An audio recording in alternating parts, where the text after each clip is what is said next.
বিশেষ বিষয় লৈ ভিডিওটো কৰিছো। ভিডিওটোৰ মূল উদ্দেশ্য হৈছে যে পাৰ্চেন্টেজ আৰু পাৰ্চেন্টাইল এই দুটা শব্দৰ মাজৰ পাৰ্থক্যটো কি।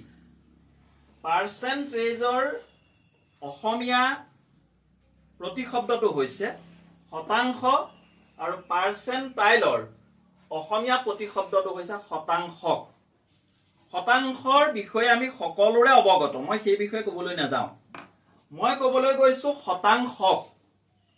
শতাংশক মানে হৈছে কোনো এটা পৰীক্ষাত কোৱালিফাই হোৱা ছাত্ৰ ছাত্ৰীসকলৰ মাজত এজন ছাত্ৰৰ যিটো আপেক্ষিক অৱস্থান, সেই অৱস্থানটোকে কোৱা হৈছে শতাংশ। আমাৰ বৰ্তমান নিট ইউজি পৰীক্ষাৰ ৰিজাল্ট ওলাইছে। আমি বহুতত দেখিবলৈ পাইছো যে ছাত্ৰ ছাত্ৰীসকলৰ ক্ষেত্ৰত দিয়া হৈছে যে 98.8% পাইছে।